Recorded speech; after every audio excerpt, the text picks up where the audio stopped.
இப்போ நடக்கிறதே வாட்டிகன் அரசாங்கம், ரோம் அரசாங்கம். இது வந்து கிறிஸ்தவ மிஷினரியோட பேக்கப். சிம்பிளாக ஒரே அதுக்கு ஒரு விளக்கம் சொல்லி முடிக்கிறேன். இது சலிப்பு தட்டிடுங்க.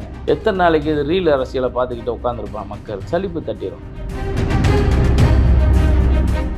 இந்து மதங்களை எதிர்க்கிறவங்களோட கூட்டணி வச்சுக்கிறதுக்கு ஆர்வம் காட்டுறதும், பாஜக கூட்டணியில் இருக்கக்கூடிய அதிமுகவை வந்து நீங்க கொடுத்த ஆதரவை வேணான்னு சொல்றதுக்கும், இந்த உங்களை இயக்குறது யாரு, உங்களை வழி நடத்துறது யாரு கேள்வி வருதுல்ல. ஏன்னா இவங்களுக்கு வந்து இவங்களுக்கு தாஜா மைனாரிட்டியை தாஜா பண்ணாதான் நம்மளுக்கு 10 பேராவது ஓட்டு போடுவான்ற ஒரு எண்ணம், சித்தாந்தம், அழுக்கு படித்த சித்தாந்தம் அவங்க மனசுல இருக்கு. சினிமாவில் கதாநாயகன் செத்து போனான்னு அந்த படத்தை பார்க்க மாட்டாங்க, இப்போ வரைக்கும் பார்க்க மாட்டாங்க. தளபதினு ஒரு படங்க, அதில் அந்த சினிமா கதைப்படி கர்ணன் படம் தாங்க தளபதினு வந்துச்சு. கதைப்படி ரஜினிகாந்த் சாகணுங்க. ஆனால் இதில் 100 குண்டை வாங்கிட்டு மம்பட்டி சாவாருங்க, 1 குண்டு வாங்கின மம்பட்டி. காரணம் என்ன? அது ரஜினிகாந்த் செத்தா அந்த படம் ஓடிக்காது. அந்த அளவுக்கு முட்டாள்கள் வாழக்கூடிய நாடா இந்த மலுங்கடிச்சிருக்கேன் அந்த சொசைட்டியை. இன்றைக்கி நான் திரும்புறேன், நான் அமெரிக்கா போனால் என் பேர் மாறிடுமா? நான் நியூசிலாந்து போகிறேன் என் பேர் மாறிடுமா? அயர்லாந்து போகிறேன் என் பேர் மாறிடுமா? கடவுளுக்கு என்னடா நீ பேர் வச்சு எல்லை காட்டுறது? கடவுள் வந்து நீக்க மர நிறைந்திருப்பான், உலகமெல்லாம் பரவி இருப்பான், காற்று மாதிரி தான்டா கடவுள்.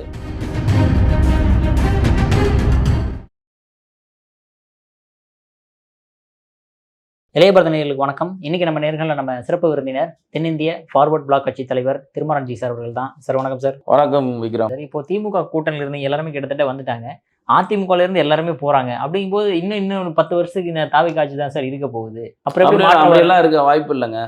நீங்க ஜெயலலிதா அம்மாவே தோத்தாங்க, அடுத்து இவங்க எதிர்கட்சி அந்தஸ்து கூட இல்லாம திமுக தோத்துச்சு, மீண்டும் அவங்க வந்தாங்க. இது சலிப்பு தட்டிடுங்க. எத்தனை நாளைக்கு இது ரீல் அரசியலை பார்த்துக்கிட்டு உட்காந்துருப்பான் மக்கள்? சலிப்பு தட்டிடும். இப்போ வந்து விவசாய கடன் ரத்துன்னு சொல்லிட்டு ஒரு குறிப்பிட்ட விவசாயம் தை மாமன் திட்டம் வந்து எல்லா குழந்தைக்குன்னு சொல்லிட்டு இப்போ அரசு குழந்தைகள், இப்போ அரசு ஆஸ்பத்திரியில் பிறக்கிற குழந்தைகளுக்கு மட்டும்தான்றது. திமுகவுக்கு இதுக்கும் ஒரு ரெட்டனாக்கு, தாவேக்காவுக்கு திமுகவுக்கு ஒரே கேரக்டர், இதே ரெட்டனாக்கு, சொல்றது ஒன்று செய்யறது ஒன்று. அதனால இதெல்லாம் சலிப்பு தட்டிடும். ரொம்ப நாளைக்கெல்லாம் இது நீடிக்காது இந்த அரசாங்கம். நீங்கள் எடுத்துக்காட்டா நீங்கள் ஜெகன்மோகன் ரெட்டி எடுத்துக்கலாம். அங்கே வந்து பயங்கரமாக 4 திசைக்கு 4 சட்டமன்றத்தை ஆரம்பித்தார், ஒரு 4 துணை முதல்வர் போட்டார், பல்வேறு அமைச்சரவை கூட்டினார், எல்லாம் செஞ்சு என்ன செஞ்சார்? மதமாற்றம் பண்ணார். 53 லட்சம் பேரை மதமாற்றம் பண்ணார் அவருடைய ஆட்சி காலத்தில்.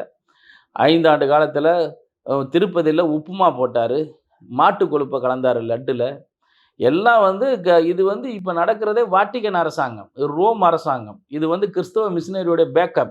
சிம்பிளாக ஒரே அதுக்கு ஒரு விளக்கம் சொல்லி முடிக்கிறேன். 24 பேர் வந்து எஸ்பி வேலுமணியோட போய் வாலண்டரியாக நிபந்தனையற்ற ஆதரவை கொடுத்தாங்க. ஏன் அவர் ஏற்க மறுத்துட்டு போய் விசிகா காலில், கம்யூனிஸ்ட் காலில், ஏன் காங்கிரஸ் காலில் போய் விழுகிறாருன்னா அவங்க ஆண்டி இந்துத்துவா எதிர்ப்பாளர்கள். இந்துத்துவாவோட எதிர்க்கக்கூடிய அரசியல் கட்சிகள்கிட்ட தான் இவர் போய் காலில் விழுந்துக்கிட்டு சோஃபா செட்டை கொடுத்து அவங்கள ஆதரவு கேட்டுட்டு அமைச்சர் கொடுத்தாரு. நிபந்தனையே இல்லாமல் அதிமுக உள்ளே வந்துச்சுனாலும், அதிமுக வந்துச்சுன்னா பின்னாடியே பாஜக வந்துடும், இந்துத்துவா வந்துடும். அதனால நீ அவங்க என்ன கொடுத்தாலும் ரெஃப்யூஸ் பண்ணி அவங்களை வெளியேற்றுனீங்களா இல்லையா? அப்போ மக்கள் முட்டாள் பயல்கள் இவங்களுக்கு புரிய வேணாமா? இந்து மதத்தை எதிர்க்கக்கூடியவங்களை பூரா ஒரு வாட்டிகனுடைய பேக்கப்பில் தான் இது நடக்குது. நடக்கக்கூடிய அரசாங்கம் ரோம் அரசாங்கம். வாலண்டரியாக ஆதரவு தரான் 24 பேர். அதை வேணான்னு சொல்லிட்டு இன்றைக்கி பூரா பர்ச்சேஸ் பண்ணுறீங்களே என்னத்துக்கு? எல்லாம் விலை கொடுத்து வாங்குறீங்களே எதுக்கு? அப்போ நீங்கள் இந்து மதங்களை எதிர்க்கிறவங்களோட கூட்டணி வச்சுக்கிறதுக்கு ஆர்வம் காட்டுறதும், பாஜக கூட்டணியில் இருக்கக்கூடிய அதிமுகவை வந்து நீங்கள் கொடுத்த ஆதரவை வேணான்னு சொல்கிறதுக்கும், உங்களை இயக்குறது யாரு, உங்களை வழி நடத்துறது யாரு கேள்வி வருதுல்ல. அப்போ இது உங்களை இயக்குறது வந்து கிறிஸ்தவ மிஷினரி, ஒரு மிஷினரி தான் உங்களை இயக்கிக்கிட்டு இருக்கு. அதனால தான் அதிமுக கொடுத்த ஆதரவு வேணான்றீங்க. போய் எடப்பாடியை நீங்கள் ஆதரவு கேட்கவே இல்லை. பாஜக நீங்கள் வந்து சமூக ஆட்சியிலும் பங்கு அதிகாரத்துக்கு ஏன் பாஜகவுக்கு ஒரு சீட் இருக்கலாம், அவனை கூப்பிட வேண்டியதானே? ஏன் கூப்பிடல? நீதான் சமூக நீதி, உனக்கு பாயாசம் பாசிசம் தீய சக்தின்னு பேசினது. நீ அங்கே எல்லாத்தையும் விடுதலை சிறுத்தை கட்சிக்கிட்ட நீ ஆதரவு கேட்ட, நீ திமுகட்ட போய் ஆதரவு கேட்ட, நீ ஏன் பாஜக கூட்டணியை கேட்கல? அது இந்துத்துவா பார்ட்டி. இப்போ பாஜக இப்படி இந்துத்துவா பார்ட்டி, அதிமுக அதே இந்துத்துவா பார்ட்டி. அப்படி தான் நீ வாட்டிகனில் சொல்லி வைக்கிறா, ரோமில் சொல்லி வைக்கிறா, கிறிஸ்துவ மிஷினரி சொல்கிறான். நீ எந்த சூழ்நிலையும் அவங்கள நீ கூப்பிடக்கூடாது. கூப்பிட்டா மறுபடியும் இந்துத்துவ சக்தி அவங்க தலை வாங்கிடுவாங்க, நம்மளை அமைக்கிடுவாங்க. அதனால நம்ம எல்லாரும் இந்து மதங்களை எதிர்க்கக்கூடிய தீய சக்தியில் பூரா ஒன்று சேர்த்துருக்கு. நீ தான் தீய சக்தி. டிவிக்கே தான் தாவேக்கா தான் நீ தீய சக்தி. என்னை பொறுத்தளவுக்கு டிஃப்ரெண்ட் வித் பார்ட்டிலாம் கிடையாது. இந்த பார்ட்டியே வந்து கிறிஸ்தவ பார்ட்டி, அது வந்து நாத்திக பார்ட்டி, ஒன்று ஆன்மீக பார்ட்டி, இவ்வளோ தான் இருக்குது. அதனால் வந்து இவங்க எல்லாருமே வந்து இது வாட்டிக்கன் அரசாங்கம் நடக்குது, இது திருச்சபை அல்ல, சட்டசபை அல்ல, அது ஒரு திருச்சபை. இது எந்த காலத்திலும் மக்கள் ஏற்றுக்கொள்ள மாட்டார்கள். கூடிய சீக்கிரம் இதெல்லாம் ஒரு முடிவுக்கு வரும். நீங்கள் போஸ்டிங் போகிறதெல்லாம் பார்த்தீங்கன்னு வச்சுக்கோங்களேன், எல்லா போஸ்டிங்கில் இருக்கிற எல்லாருமே கிறிஸ்தவர்கள். ஹையர் ரேங்க்கில் இருக்கிறவங்க பூரா கிறிஸ்தவர்கள். காவல்துறை அதிகாரியாக வர்றவங்க கிறிஸ்தவர்கள். அப்போ இது என்ன அரசாங்கம்? இப்போ முதல்ல எல்லாம் இலைமறை காதையாக கன்வென்ஷன் நடந்துச்சு.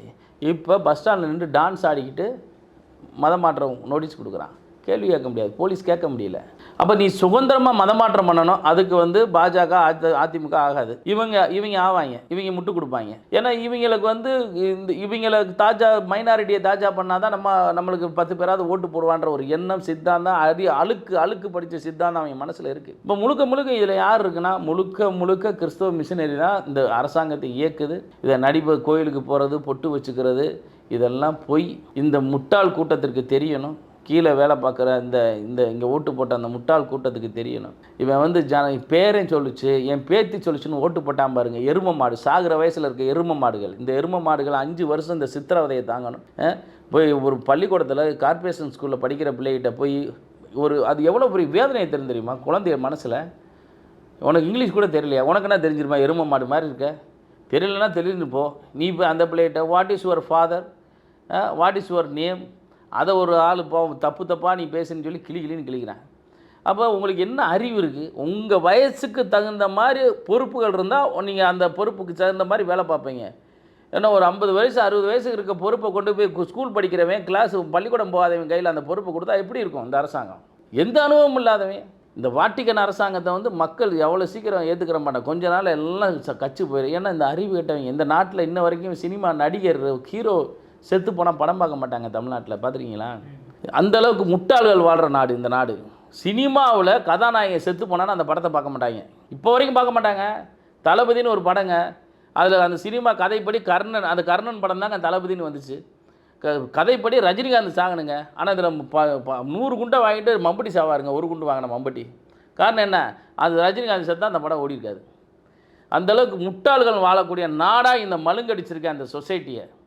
இன்றைக்கி முருகனை பற்றி இவன் படம் எடுக்கிறானே, எடுக்கிறவன் யார்? தீக்காக்காரன், நாத்திகவாதி எடுக்கிறான். என்ன இவனோட எண்ணம் என்ன?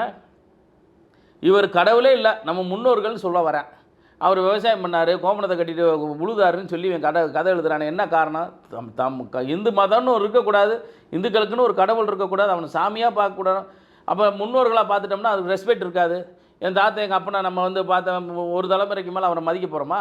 அப்போ இவங்களுக்கு ரெஸ்பெக்ட் இல்லாமல் ஒரு மதத்தை உருவாக்கணுன்றக்காண்டி தான் இன்றைக்கி வந்து எகிப்து, ரோமு, ஐரிஸ் இந்த பக்கம்லாம் பாருங்கள், கடவுளாக வழிபட்ட கடவுளை பூரா முன்னோர்கள்னு சொல்லி அதை பண்ணிவிட்டு இப்போ பூரா கிறிஸ்தவ நாடாக மாறிடுச்சு, முஸ்லீம் நாடாக மாறிடுச்சு.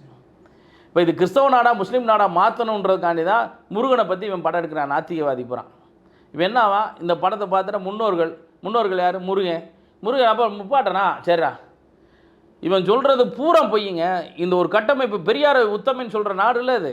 என்ன பெரியார் உத்தமன் சொல்கிற நாடு எப்படி கட்டமைக்கப்பட்டிருக்கும்? திமுக திராவிட கூட்டங்கள் தன்னை தவறி தானே எழுதி வச்சுட்டு போன ஒரு கூட்டத்தை உத்தமன் பேசக்கூடிய நாட்டில் நம்ம வாழ்ந்துக்கிட்டு இருக்கோம். இந்த கட்டமைப்புலாம் எப்படி உடைக்கிறதுனா அவன் சாமின்றான். அவன் சாமியே ஓடுறா, முருகனே கிடையாரா, முருகன் முன்னோர்கள்றா அப்படின்ட்டா நீ சாமின்னு கும்பிட மாட்டியா?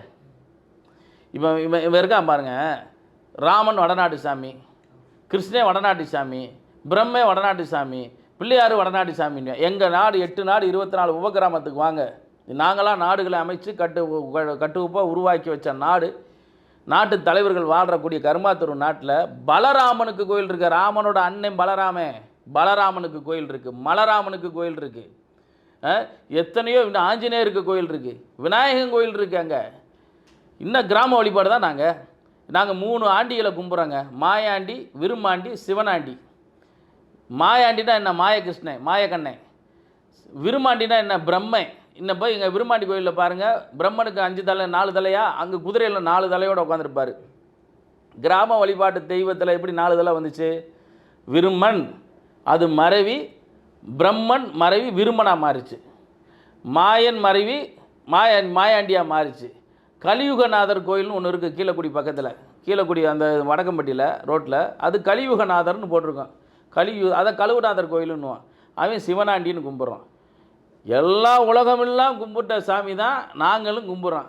இதில் கிராம வழிபாடு மயிர் வழிபாடுன்னு சொல்லி நம்ம கடா வெட்டுற சாமி அந்த சட்டி நம்ம இயற்கைக்கு தகுந்த மாதிரி நம்ம வாழ்ந்துக்கிட்டு இருக்குமே தவிர உலகமெல்லாம் வழிபடக்கூடிய இந்தியா முழுவதும் வழிபடக்கூடிய தெய்வத்தை தான் நாங்கள் கிராமத்துலேயும் வழிபடுறோம்.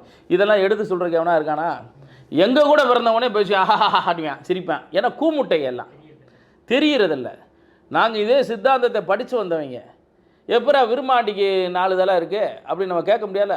பிரம்மனுக்கு 4 தலை இருக்குடா. அதை பிரம்மன் விரும்மன் மாயாண்டி மாயன். எங்கே மாயன் சாமி இருக்குது? மாயங்கோடாங்கி கலியுகநாதர் கழுவநாதர். கலியுகநாதர்னு யார்? கலியுகநாதர் சிவபெருமான். கழுவநாதர்னு கும்பிடுவோம். அவர் தான் சிவனாண்டி. 3 ஆண்டிகளை நாங்கள் கும்பிட்றோமே. அப்போ எங்களுக்கு தகுந்த மாதிரி எங்கள் பேர்களை வச்சுக்கிட்டோமே தவிர எல்லா உலகம் முழுவதும் வந்து சாமிக்கு என்னங்க இல்லை? முருகன் தமிழ் கடவுளில் வடக்கிருந்து வந்தவர். ஏண்டா ஏலே, அமெரிக்காவில் இருக்கவருக்கு இந்த உலகத்தில் எந்த கடைக்கோடி இருந்த உலகம் மண் இருக்கிற இடத்துல பூரா அவர் தான்டா கடவுள். இன்றைக்கி பஞ்சாபில் போங்க சரவணன் பேர் வச்சுருப்பான். ராஜஸ்தானில் போருங்க சண்முகன் சுப்பிரமணியன் பேர் வைக்கிறான். அப்போ அங்கெல்லாம் எப்படி இந்த பேர் போச்சு? தமிழ் கடவுளுடைய பேர். எல்லா உலகம் இல்லை கடவுளுக்கு என்ன இல்லை? இன்றைக்கி நான் திருமாறேன், நான் அமெரிக்கா போனால் என் பேர் மாறிடுமா? நான் நியூசிலாந்து போகிறேன் என் பேர் மாறிடுமா? அயர்லாந்து போகிறேன் என் பேர் மாறிடுமா? கடவுளுக்கு என்னடா நீ பேர் வச்சு எல்லை காட்டுறது? கடவுள் வந்து நீக்க மாதிரி நிறைந்திருப்பான், உலகமெல்லாம் பரவி இருப்பான், காற்று மாதிரி தான்டா கடவுள். நம்ம இயற்கை தானே வளர்றோம். நீர் நெருப்பு காற்று ஆகாயம் பூமி இதுதான் 5 தானே. 5 பூதங்களை தானே வணங்குறோம். அந்த பூதங்களுக்கு என்ன எல்லை இருக்குதுன்னு கேட்குறேன். அப்போ இவங்களுடைய சித்தாந்தம் தான் என்ன? இந்து மதம்னு ஒன்று இருக்கக்கூடாது. இயற்கையை ஒன்றும் வழிபடக்கூடாது. கண்ணுக்கு தெரியாத மாற்று மதங்களை வழிபட்டுட்டு இவங்க இருக்கணும். உலகம் ஃபுல்லாக இது இஸ்லாமிய நாடாக மாறணும், இது கிறிஸ்தவ நாடாக மாறணும். இவங்களோட சித்தாந்தம் அதுதான். அதனால தான் முருகனை முப்பாட்டேன்றது, நம்ம வேட்டை எடுத்து இது வேலு குத்தி கறி திண்டாருன்றது. திண்டு போகிறான். எல்லா பிராமணனும் ஒரு காலத்தில் கறி தின்னவன் தான், இல்லைன்னு சொல்ல மறுக்க முடியுமா? உணவு பழக்கம் பிடிக்கல, விட்டுட்டேன். இப்போ எத்தனை எங்கள் சமுதாயத்தில், எங்கள் தேவர் சமுதாயத்தில் பண்ண எத்தனை பேர் சைவமாக இருக்கான்? மாமிசம் சாப்பிட பிடிக்கல, விட்டுட்டான். இன்றைக்கி எத்தனை இஸ்லாமியர்கள் எத்தனை பேர் நான் சைவமாக காட்டவா? எங்களுடைய கட்சி அவைத்தலைவர் வசந்த ஃபாருக்னு ஒருத்தர் இருக்கார். அவர் சைவம், மாமிசம் சாப்பிட மாட்டார். அவர் இஸ்லாமியர் கறி சாப்பிடுவார்னு சொல்கிறதா? உணவை வைத்து ஒரு மதத்தை பிரிக்கலாமா? உணவு என்பது மனிதன் வாழ்வதற்கானது, நம்ம எனர்ஜிக்கானது. அவன் என்ன பிடிக்கிறானோ அதை சாப்பிட்டு போகிறான். நம்ம கடாபட்டி சாமி போகிறதா நம்ம பழக்கம். இவன் சொல்லிக் கொடுக்குறது விளக்கண்ண. இப்போ இவங்க எண்ணம்லாம் என்ன? நம்ம மதம் இருக்கக்கூடாது, எவன் வேணாலும் இருக்கலாம். அதெல்லாம் நாங்கள் இருக்கிற வரைக்கும் ஒரு ஆணியும் பிடுங்க முடியாது. எங்களால் முடிஞ்ச அளவுக்கு ஏறி அடிப்போம். திருமாவளவன் அவர்கள் என்ன செய்கிறாருன்னா, தாவேக்காவில் திமுகவும் இணைய வேண்டும், தாவேக்காவும் இணைய வேண்டும். தாவேக்காவுடைய தாரக மந்திரமே தீய சக்தி திமுக. தீய சக்தியோட நல்ல சக்தி தூய சக்தி எப்படி சேரும்? ப்ளஸ் ஆர் மைனஸ்ன்னு இருக்குல்ல, தவறு சரி. ஆனால் இதை ரெண்டுமே சேரணுன்றாரு. அவர் என்ன மனநிலையில் இருக்க? இதை சொன்னால் அதே அவரே சொல்லிக்கிறார். இதை சொன்னால் என்னை பைத்தியக்காரன்னு சொல்லுவாங்க அப்படின்னு ஒரு இப்படியே சொல்கிறாரு. அவர் இதை சொன்னால் ஏற்றுக்கிற மாட்டேன், என்னை விமர்சனம் பண்ணுவேன் அப்படின்றாரு. ஸோ அவர் குழப்பத்தில் இருக்கிறார். அதோட வெளிப்பாடு என்னென்னா, நம்ம ஒரு கட்சிக்கு செய்த துரோகம். அந்த துரோகம்தான் இன்றைக்கி அது புலம்பலாக மாறி நிற்கிது. உங்களை யாருமே கையில் பிடிக்கலை. ஒட்டுமொத்த கெட்ட பேர் யாருக்கா திமுகவுக்கு எப்படி வந்துச்சுன்னா விசிகானால தான் வந்துச்சு. தொடர்ந்து இந்துத்துவ எதிர்ப்பு, இந்த சனாதன எதிர்ப்பு, சனாதன ஒழிப்புன்னு பேசுனதுனால தான் திமுக இன்றைக்கி பாதிக்கப்பட்டுச்சு. திமுக அந்த அளவுக்குலாம் பேசாது. திமுக ஆண்டிமுத்து ராசா, இந்த பைய உதயநிதி, இந்த பசங்க இவங்க பேசுனதை தாண்டி அவங்க பேசுனதில் மைனஸ். இவர் பேசுனதுனால தான் ஒட்டுமொத்த திமுகவுமே அடி வாங்குச்சு. இன்றைக்கி இவர் இந்துத்துவா, இவர் அசிங்கமான பொம்மைகள், விபச்சாரின் மையம் நம்மளை சொல்லிட்டான். ஆண்டிமுத்து ராசா பேசுனது, இந்துக்கள் என்றால் வேசிகளினுடைய மகன் சொன்னது திருமாவளவன்.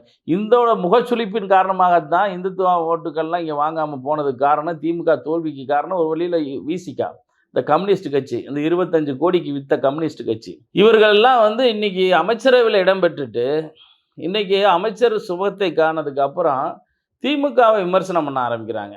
இன்றைக்கி நாம் தமிழர் சீமானை பொது வேட்பாளராக நிப்பாட்ட போகிறாங்க, அவர் தான் பேனா வச்சா உடைக்கிறேன்னு சொன்னவர், அவரெல்லாம் அவங்க கையில் தூக்கி பிடிக்கிறாங்க. ஆமாம், எங்களை துரோகின்னு சொல்கிறாங்க. துரோகின்னு தான் சொல்லணும். நீங்கள் முதுகில் நெஞ்சில் குத்துறமே வீரன், நீங்கள் எல்லோரும் முதுகில் குத்திட்டு போகிறீங்க. எல்லாம் இல்லை நாங்கள் போகவான்னு சொல்லிவிட்டு அவங்கக்கிட்டே கேட்டுட்டு நீங்கள் அவங்ககிட்டே போயிட்டு நாங்கள் மந்திரி சேவையெல்லாம் இடம் பெற மாட்டோம், நாங்கள் சும்மா வெளியே இருந்து ஆதரவு கொடுக்குறோன்னு சொல்லிவிட்டு அப்புறம் மந்திரி சேவையில் சீட்டு வாங்கி அங்கே மந்திரியானது. இதெல்லாம் யாருமே ஏற்றுக்கிற மாட்டாங்கல்ல. இன்றைக்கி வந்து நடக்கக்கூடிய ஆட்சி வந்து என்னை பொறுத்தளவுக்கு திமுக ஆட்சி நடக்குது. ஏன்னா இருக்க திருட்டு பையன், முள்ள மாதிரி பையன், முடிச்ச வைக்க பையன் பாரு அந்த கட்சியில் போய் சேர்றான். இன்றைக்கி எவனா நல்லவன் போய் சேர்றானா? குட்கா ஊழலர் அந்த ஆள் என்ன விஜயபாஸ்கரன், எம்ஆர் கோயில் நில ஊழல் எம்ஆர் விஜயபாஸ்கரன், இதெல்லாம் இருக்க அந்த அந்த அந்த கோவில்பட்டியை சேர்ந்த ஒரு எக்ஸ் மினிஸ்டரு, இந்த குரூப்பெல்லாம் போய் சேருது எதை அடிப்படையில் போகுது? இவரெல்லாம் புனிதர்களா? இல்லை இன்றைக்கி பூரா எம்எல்ஏ சீட்டு இந்த ஒரு சுனாமிலையும் ஒரு எம்எல்ஏ சீட்டு கொடுத்த அந்த அதிமுக எம்எல்ஏலாம் 100 கோடி ரூபா பணத்தை வாங்கிட்டு இவங்க பூரா சீட்டை வந்து ரிசைன் பண்ணிட்டு மறுபடியும் அதே சீட்டில் நின்றா ஓட்டு போட்டுருவாங்கன்ற ஒரு மனநிலையை கொடுத்தது யார்? இந்த முட்டாள்கள். இந்த ஓட்டு போட்டால் பாருங்க முட்டாள், இந்த முட்டாள் கூட்டம். ஒருத்தன் வந்து ஒரு ஜனநாயகத்தின் மீது நம்பிக்கை வச்சு அனைத்து இந்திய அண்ணா திராவிட முன்னேற்ற கழகத்திற்கு வாக்களித்த அனைத்து பேருமே ரிசைன் பண்ணிட்டு நிற்கிறேன்னா 100 கோடி ரூபா பணத்தை வாங்கிட்டு மீண்டும் உனக்கு அமைச்சர் தரேன், உனக்கு நான் மறுபடியும் வந்து எம்எல்ஏ சீட்டு தரேன், நீ நின்று ஜெயிச்சுக்கன்னு சொன்னால் மக்களை எந்த அளவுக்கு இழிச்சா பயல்களாக நினச்சிருந்து. இவங்க இழிச்சவாங்க பயல் தான். இவங்க நினச்சிருந்தா நீங்கள் இந்த தாபேக்கு அவங்களுக்கு ஒரு அசூரன்ஸ் கொடுக்கும், நீ நின்றா மறுபடியும் நீங்கள் தான் ஜெயிப்பீங்கன்ற ஒரு அசூரன்ஸை கொடுக்குதுன்னா எவ்வளோ அடிமுட்டாள்கள் வாழக்கூடிய நாட்டில் நம்ம வாழ்கிறோன்றதை நம்ம பார்க்கணும். ஏன்னா எந்த ஒரு அடிப்படை அறிவும் இல்லாதவங்களாம் இன்றைக்கி எம்எல்ஏன்னு உட்காந்துருக்கான். எதுவுமே தெரியாது அவனுக்கு, எதுவுமே தெரியாது. ஏதாவது தெரியுமா? இந்த நாட்டில் இன்றைக்கி நான் கேட்குற கேள்வி ஒரு எம்எல்ஏ பார்த்து கேட்டால் அவனா தாங்குவானா ஓடிடுவான். அதெல்லாம் கேட்க மாட்டேன், கேட்குற இடத்துல கேட்பேன். இந்த நாட்டில் ஒவ்வொரு புள்ளி விவர கணக்கு கேட்பேன் ஒவ்வொருத்தையும் கூப்பிட்டு. ஏன்னா என்னை கேட்பேன்ல கேள்வி கேட்குறப்ப அவனெல்லாம் கூப்பிட்டு கேட்பேன். ஸ்பாட்டில் கேட்டால் தானே தெரியும் அவனோட லட்சணம் என்னான்னு. அதனால் இவனுங்களுக்கு வந்து எல்லாரும் அரசியல்வாதியாகி எம்எல்ஏ ஆவாங்க. இவங்க எம்எல்ஏ ஆகி அரசியல் சட்டசபையில் எப்படி நடந்துக்கிறேன்னு சொல்லி கிளாஸ் நடக்குது. அங்கே போனீங்கன்னா இது சட்டசபையா திருச்சபையானே தெரியல. எல்லாரும் பைபிள் வாசிக்கிறான், பைபிளை மேற்கொள்ளி காட்டுற. இதே வந்து சனாதன ஒழிப்பு போராளிகள் அங்கே உட்காந்துருக்கான் பாருங்க. நீ பைபிளோட ஏதாவது சட்டசபை சபாநாயகரை கூப்பிட்டு கேட்கலாம்ல, நீ எப்படி நாங்கள் இது வந்து சமூக நீதி மண்ணு, நீ எப்படி பைபிளை மேற்கோள் காட்டி பேசலாம்ல. அப்போ இவங்க இது வந்து பகவத்கீதையில் ஒரு வரியை மேற்கொண்டு காட்டி பேசியிருந்தா அவங்க ஏற்றுக்கிட்டு உட்காந்துருப்பாங்களா? இந்த சனாதன ஒழிப்பு போராளிகள் சண்டை போட்டிருக்க மாட்டானா? அப்போ இவங்க போலி சமத்துவம், போலி சமாதானம், போலி சமூக நீதின்றதெல்லாம் இந்த பயல்களுக்கு, இந்துக்களுக்கு மட்டும்தான். எங்களை பொறுத்தளவுக்கு இந்த நாட்டில் எல்லோரும் வாழணும்னா, எல்லோரும் ஆளணும்னா பெரும்பான்மை இங்கே அமைதியாக இருக்கணும். பெரும்பான்மைக்கு இங்கே அமைதி இல்லை, மரியாதையும் இல்லை. அதனால் வந்து ஒட்டுமொத்த தமிழ் மக்களும் வந்து இன்றைக்கி வந்து ஒரு அதிர்ச்சியிலும் உட்காந்துருக்குறாங்க. தோழர் திருமாவளவனை பொறுத்த அளவுக்கு அவர் செய்த துரோகம் அவரை தன்வினை தன்னை சுடும், ஓட்டப்பன் வீட்டை சுடும் சொல்ல. அவர் செய்த துரோகம் அவரே சுடுது. அதனால் அவரை உளர்றாரு. டெய்லி ஏதாவது ஒரு பேட்டி கொடுக்குறாரு, டெய்லி ஏதாவது ஒன்று சொல்கிறாரு. சார் உங்கள் அற்புதமான கருத்துக்கள் இளையபெருமானுக்கு வந்திருக்கு. மிக்க நன்றி சார். நல்லது வைக்கிறோம்.